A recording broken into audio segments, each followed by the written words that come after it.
지역의 이슈를 속 시원히 풀어보는 헬로 이슈 토크입니다. 부천시의회가 재난지원금 예산안을 통과시켰습니다. 이로써 소득과 관계없이 부천 시민이라면 1인당 5만 원씩의 재난지원금 받게 되는데요. 정부와 경기도 지원금과 합하면 4인 가구 최대 160만 원을 지원받게 됩니다.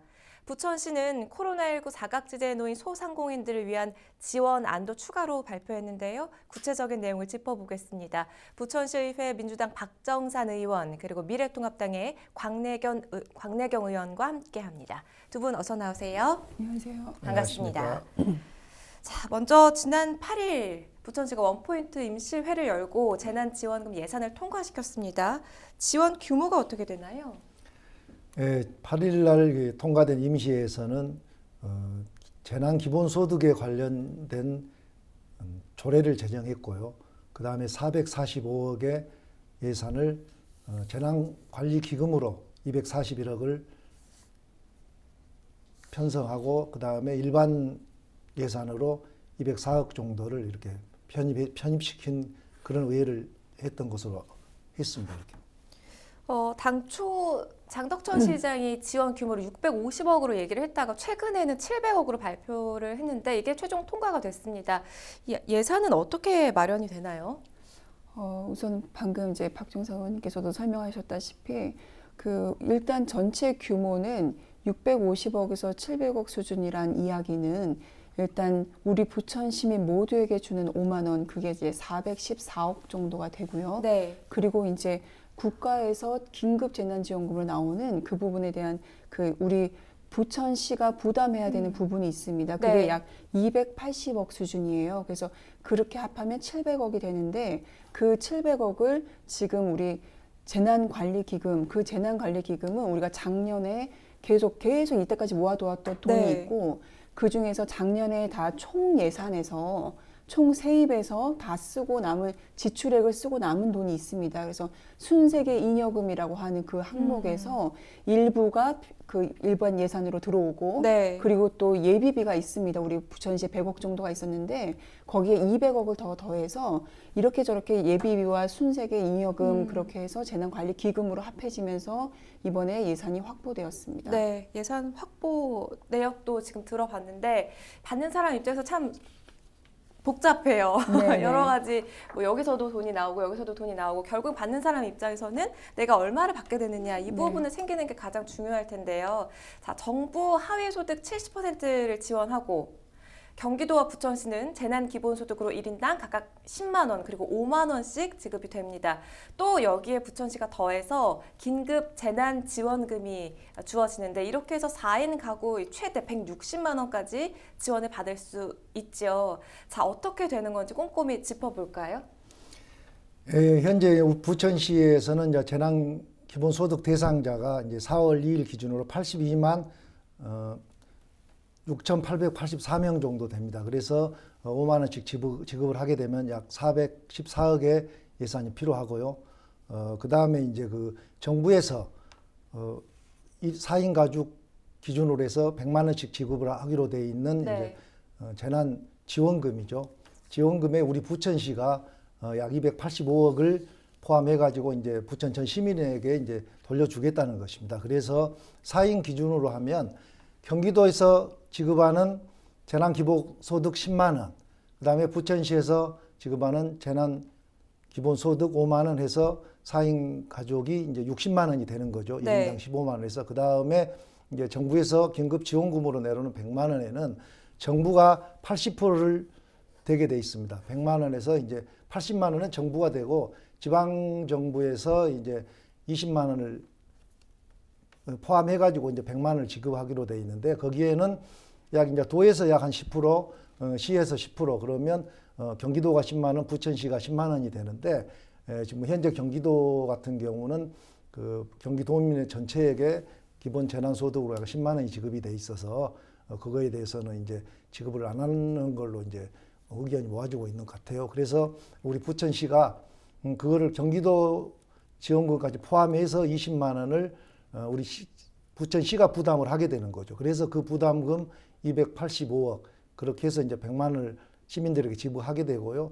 그 다음에 혹시 이제 정부에서 지금 결정은 안 됐습니다만 전 국민을 대상으로 하게 되면은 네. 또 이제 추가 뭐 소요되는 30%에 대해서도 약 140억 이상이 소요가 될 건데 그런 부분도 시가 결정이 되면 신속하게 지급하기 위해서 준비를 하고 있는 것으로 알고 있습니다. 잠깐 용어를 정리하고 넘어갈게요. 그러니까 정부가 지급하는 그러니까 대상이 정해진 그런 지원금에 한해서는 긴급 재난 지원금이라는 용어를 쓰고요. 모든 사람이 다 받게 되는 그런 지원금의 경우는 재난 기본소득이라고 표현을 하는 게 맞지요? 네, 맞습니다. 네. 자, 이 부천시가 재난 기본소득 5만 원을 전 시민에게 그리고 재난 지원금을 소득하회 70%에 한해서 5만 원을 지급하게 되는데 이 같은 이 부천시 결정에 시의회에서 이의는 없었는지 뭐 어떻게 생각하는지 좀 의견을 들어볼까요? 그러니까 재난 기본소득이든 그런 아까 말씀드린 긴급 재난 네. 지원금이든 그렇게 두 가지 종류의 지금 결정된 사항들에 대해서는 전혀 뭐 그 반대할 의사가 이견이 없습니다. 없고. 네. 이견이 없습니다. 다만 그 내용적인 측면에서 어떠한 형식으로 어떻게 주느냐는 굉장히 중요한 것 같고요. 네. 지금 이제 저희가 지난 지금 보은회의에서 우리가 지금 의사진행 발언에서도 말씀을 드렸습니다. 그러니까 5만 원을 주는데 왜 5만 원을 줘야 하는지, 그리고 그 5만 원의 규모는 시의 재정 상황이 아닌 그런 시민들의 어떤 형편이나 어떤 그 어려움이나 이런 모든 거를 규정해서 그렇게 결정되어야 되는 상황인데 왜 5만 원을 지급해야 되는지, 그렇다면 더 줄 수는 없는 문제인지, 네. 왜 더 할 수는 없는 건지에 대한 설명도 없었고, 그래서 이게 적절한지 그 부분에 대해서는 많은 논쟁이 좀 있었습니다. 그리고 실제로 이 돈을 주는 거는 저희가 모두가 좋아하거든요. 근데 네. 어떻게 주느냐에 대한 이야기는 논의가 사전에 이루어졌어야 되는 부분이고, 그리고 좀 더 필요한 곳에 더 어떤 예산을 얼마만큼 가지고 하는지에 대한 그런 논쟁거리가 없이 분명히 했었어야 되는 부분에 대해서 지적을 했습니다. 주고 아니고의 그런 문제는 아닙니다. 그래서 주는 데는 이의가 없고요. 네. 그리고 어떻게 주느냐에 대한 이 논쟁은 좀 후에도 질문이 나오는 것 같은데 그때 또 말씀드리는 게 맞을 것 같습니다. 충분한 논의가 이루어지지 않은 부분에 대해서 아쉬움을 좀 표하셨는데 그만큼 좀 지금 시기가 좀 다급한 상황이다 뭐 이렇게도 볼 수가 있을 것 같아요. 지금 뭐 전국적으로 그리고 각 지자체마다 재난 지원금을 이렇게 지원하게 되는 이유가 코로나19로 인해서 경기가 급격히 나빠졌기 때문인데 우리 지역 상황 좀 먼저 짚어볼까요? 어떻습니까?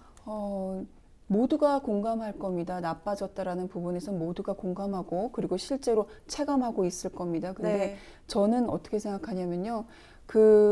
이 문제의 골든타임은 지금이 아니라고 생각합니다. 골든타임은 이미 2월 달에 그 골든타임이 있었어야 되는 거고 지금은 이제 너무나 오랜 시간 벌써 지금 1월 말에 시작해서 4월 말이 다 되어 가는데 곧 한 3개월 동안 시간이 지나왔습니다. 근데 지금부터도 앞으로 언제 끝날지 모르는 상황이에요. 그래서 네. 이게 빨리 끝나기만을 고대하고 있는 시점에서 경제는 점점 더 나빠질 것이고 지금 모든 재원을 총력해서 다 쓰고 나면 정말 진짜 어려울 때는 우리가 쓸 돈이 없어요. 곳간이 계속 비어가는데 어떻게 돈을 사용하겠습니까? 네. 그러니까 돈을 전체적인 예산을 축적해야 되는 거고 추경을 한다고 하는데 그 추경도 돈이 있어야 추경을 하는 것이고요. 그래서 저는 긴급하게 지금 시점에 나가야 되는 부분은 정부나 국가, 우리 경기도에서 이미 결정된 사항이 있다면 지자체에서는 좀 더 단계적으로 지금 여름이 되면은 더 어려워지는 또 경제적으로 어려워지는 종류의 또 업종이 달라지거든요. 그리고 가을이 되면 또 달라지고 이미 입학 시즌이나 이럴 때는 꽃가게, 현수막 가게 할 거 없이 너나 할 거 없이 다 죽었습니다. 근데 자꾸 우리가 음식점이 어렵다고 하는데 음식점도 어렵지만 다른 곳도 그 사각지대에 놓인 곳이 어려운 곳이 굉장히 많습니다. 특히나 저희 지역구는 도당동 강남시장 같은 경우에는 하루에 2만 원도 채 못 버는 분들이 많습니다. 그런데 집이 있다거나 아니면 차가 있다거나 그 집도 10몇 평 되는 아파트 조그만 빌라가 하나 있는데 그런데 그런 어떤 국가의 지원을 못 받는 경우가 있거든요. 그런 부분에서 만약에 코로나 긴급지원금이 그분들에게 좀 안착이 될 수 있다면 그런 사각지대를 살펴보고 단계적으로 지급하는 것이 맞지 지금 모든 재원을 다 쏟아부을 일은 아닌 것 같습니다. 자, 지금 사회적 거리두기 그리고 경제 활성화 이 두 가지가 같이 가기가 참 어려운데 부천의 상황 어떻게 보십니까, 박 의원? 우리 지금 사실 이제 부천시에서 코로나19로 관련돼서 현재 최대한 확보할 수 있는 예산이 약 한 896억 정도를 지금 확보를 하려고 하고 있습니다. 네. 그래서 8일 날 된 임시회에서 이제 예비비로 남은 328억 정도를 확보를 했고요. 그 다음에 재난관리기금으로 이제 689억을 지금 확보해 있는 상태입니다. 그래서 2차 추경을 통해서 또 다시 이제 그 여러 가지 사업들 좀 이제 줄여야 되거나 아니면은 조금 늦춰야 될 사업들을 좀 정리해 보면 한 680억 정도의 이제 삭감할 수 있는 예산이 나옵니다. 거기서 이제 뭐 여러 가지 올 본 예산에 편성 못했던 것들 네. 또 아니면은 국도비 매칭 사업 이런 거를 빼고 나면 거기서도 약 한 280억 정도는 이제 예비비로 포함을 해서 그거를 가지고 이제 우리 시는 아까도 말씀드렸지만은 그 경기도 정부가 지급하는 제한 지원금도 이제 100% 지급을 할 거고 이제 시 예산을 확보해서 그 다음에 재난 기본소득도 이제 전 시민들에게 전부 이제 지급을 하고 그 다음에 이제 그 소상공인들이나 자영업자들에 대해서도 나름대로 여러 가지 이제 그 세세한 부분들을 그 정리를 하고 있습니다. 왜 그러냐면 거기는 여러 형태의 이런 기업들이기 때문에 이걸 일률적으로 할 수가 없는 부분이라 네. 그거를 이제 촘촘히 좀 따져서 이제 시장이 아마 발표를 할 걸로 알고 있습니다. 그래서 우리 부천시 같은 경우는 정말 어려운 상황입니다. 그래서 시민들에게 빠른 시일 내에 예산을 지원하려고 그렇게 지금 확보를 하고 열심히 뭐 시에서도 준비를 하고 있는 걸로 그렇게 현재까지는 알고 있습니다. 긴급하게 쏟아부을 수 있는 그 예산 규모에 대해서 말씀을 해주셨는데 그만큼 이 지역 경제가 어려운 상황입니다. 지역 경제를 활성화하기 위해서 정말 신속한 지원이 우선돼야 되는데 이게 언제부터 지급이 됩니까? 예, 지금 어제 9일부터 이제 온라인 신청을 받았습니다. 온라인 신청을 받았고 이제 그러면 한 2, 3일 지나면 신청한 사람들은 이제 문자가 옵니다. 이제 그러면 그 이제 카드를 사용하면 되고요. 그다음에 이제 그 3월 이제 우리가 4월 20일부터는 이제 그 선불 카드로 받을 수 있는 사람들이 이제 각 지역의 각동 행정복지지원센터나 농협중앙회 그다음에 그 주민지원센터에 가서 신청을 하면 재난소득을 사용할 수 있는 그렇게 지금 현재 준비를 하고 있습니다. 네, 지금 곽 의원께서는 앞서서 골든타임이 이미 넘겼다. 이런 표현도 해주셨는데 사실 코로나19로 인한 여파를 생각할 때 좀 너무 늦어지는 게 아니냐 이런 우려도 있지요. 예. 근데 그 늦는다는 그 개념이 저는 잘 모르겠습니다. 근데 제가 볼 때는요, 지금 뭐 10만 원이다, 5만 원이다 나온 거는 사실은 어떻게 보면 정치 호도적인 부분도 없지 않아 있었을 거라고 봅니다. 금액의 문제가 있다는 말씀이세요? 아니요. 금액이 아니라 지급하는 시기라든가 그거를 발표하는 방식이라든가 그리고 국가도 막 앞서서 나왔잖아요. 근데 정치적인 문제로 저는 이걸 접근하기보다는 조금은 정말 어려운 사람들이 언제 어떻게 필요할까를 고민해서 하는 것과 지금 총선 시기에 계속 이런 것들이 우후죽순으로 나오는 것은 좀 옳지 않은 것 같아요. 하지만 누가 내는데 누가 안 내니 그런 거를 비교하게 되는 그런 시민들의 입장에서는 당연히 주면 좋은 거잖아요. 그러니까 그런 부분보다는 좀 더 아까도 말씀드렸지만 이 문제는 아주 지금 바로 끝나는 문제가 아닙니다. 지금 다 준다고 해결되는 문제가 아닙니다. 분명하게 말씀드리지만 경제는 지금보다 다음 달이 더 어려울 수 있고요. 그 다음 달이 더 어려울 수 있습니다. 그렇다면 단계적으로 지원하는 방향과 그리고 누구에게 할 것인지 거기에 대한 총 확보 금액은 어떻게 확보할 것인지 그런 부분에 대해서는 적어도 책임 있는 자리에 계신 분들께서는 미리미리 계획을 세워야 되고 그 계획이 1, 2개월로 세워서도 안 된다고 봅니다. 실제로 길게 보면 그러니까 코로나19가 종식된다 하더라도 경제가 부양하기까지는 오랜 시간이 걸릴 필요하죠. 것이고 우리나라가 종식된다고 하더라도 그것은 전 세계에 이미 문제가 됐기 때문에 우리만 잘 먹고 잘 사는 게 말이 안 되거든요. 미국이나 중국이나 모든 나라가 빠그러지는데 우리만 혼자 잘한다고 해서 되는 건 아니잖아요. 그러니까 그러니까 종식되는 그 시점도 중요하지만 경기 부양까지 그런 과정까지 모든 단계적인 계획을 충분히 세워야지만 되지 네. 늦어졌다고는 생각하는 거는 좀 잘못될 수도 있다고 생각합니다. 네, 코로나19가 장기화되고 있어서 예산도 장기적인 계획이 좀 필요하지 않을까 하는 의견을 들어봤고요. 이 부천시의 경우는 전 시민에게 지원하는 것보다 피해를 좀 더 많이 입은 소상공인에게 좀 지원을 집중해서 지원해야 한다 이런 목소리도 있었는데 이 시장의 의견이었어요. 이게 한 발 물러섰다고 볼 수가 있을까요? 뭐 사각지대에 놓인 소상공인을 위한 대책은 어떤 게 있을까요? 시민들에게 지원을 하지 않겠다는 생각으로 한 글은 아니라고 판단이 되고요. 네. 현재 우리 그 부천의 소상공인들의 어려움은 이루 말할 수가 없습니다. 네. 코로나19로 인해서 전 세계의 경제, 사회, 문화가 거의 정체해 있는 정도 이제 수준에 와 있고요. 그래서 부천에도 4만 9천여 개의 이제 소상공인과 이제 10만 5천여 명 종사자들이 있습니다.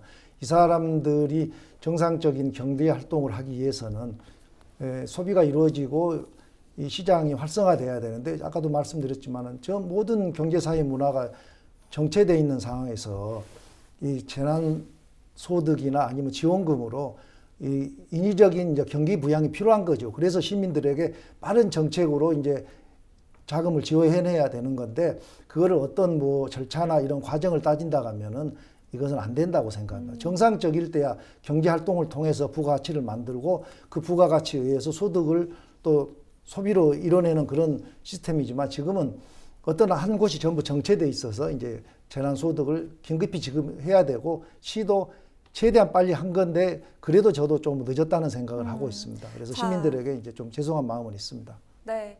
앞으로가 이제 정말 문제예요. 정부도 2차 추경을 준비하고 있는데 부천시도 추가 지원 방안을 고려하고 있습니까?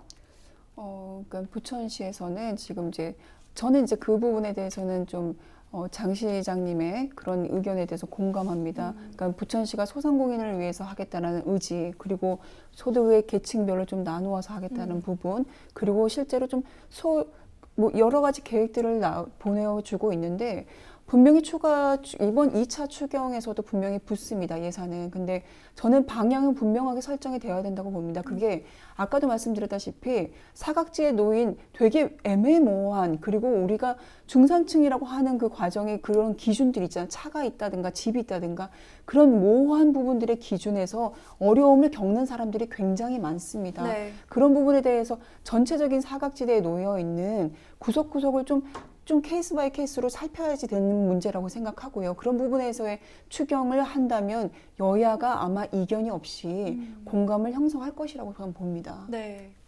자, 이게 언제까지 갈지, 파장이 또 어느 정도 갈지 알 수가 없습니다. 그렇기 때문에 재정 운용이나 대책을 세우는데도 어려움이 클 수밖에 없을 텐데요. 자, 이런 상황에서 놓치지 말아야 할 부분이 있다면 뭐가 있을까요? 이번에 그 지방 정부들이 재정 운영에 대해서 되게 중요하게 생각을 했을 겁니다. 그리고 네. 앞으로 그 부분에 대해서도 철저히 관리가 돼야 된다는 생각을 했습니다. 그래서 지금 이 코로나19로 인한 아까도 말했지만 예측 못할 때 일어날 수 있는 상황들이 있는데 그걸 위해서는 이제 최소한 가용할 수 있는 예산을 또 확보해야 되는 것이니까. 네. 그래서 아까도 말씀드렸지만은 저희 부천시에서는 약 900억 원 정도의 가용할 수 있는 예산을 확보를 하려고 지금 여러 작업들을 하고 있고요. 그 다음에 이제 우리 시가 시민들에게 피해가 가지 않는 범위 내에서 이런 정책이나 사업들을 축소하고 줄여나가면서 또 우리 시의 재정에 부담되지 않는 쪽으로 예산을 만들어내야 된다는 그런 생각을 하고 있습니다. 그래서 시의회 관계자들도 고생 많으셨는데 하여튼 좀 최선을 다해 주기를 그렇게 바라고 있습니다. 네, 시의회 차원에서도 의회 경비를 코로나 지원금으로 내놨죠. 네. 저희가 아마 총 예산이 2억 한 8천만 원 정도 그렇게 결정이 났다고 합니다. 근데 네. 그 안에는 이제 쉽게 말씀드리면 우리가 이제 국외 연수를 가잖아요. 근데 그 국외 연수나 이런 비용들을 전액 다 삭감하였고, 그리고 여러 가지 운영비나 이런 부분들을 좀 이렇게 어쨌든 좀 긴축하고 이런 네. 모든 것들을 합하여 그렇게 내놓은 것으로 알고 있는데, 사실은 국외 연수 정도는 우리가 모두가 그냥 포기하고 그 부분을 시민들에게 돌려주는 것이 저는 온당하다고 봅니다. 그래서 네. 모두 다 흔쾌히 그렇게 한 것으로 알고 있습니다. 모두가 힘을 모아야 우리가 조금 버텨낼 수가 있는 거겠죠. 자, 헬로 이슈토크 오늘은 부천 재난지원금의 대상과 규모에 대해서 꼼꼼하게 짚어봤습니다. 오늘 순서 모두 마치겠습니다. 함께해 주신 두 분 말씀 고맙습니다.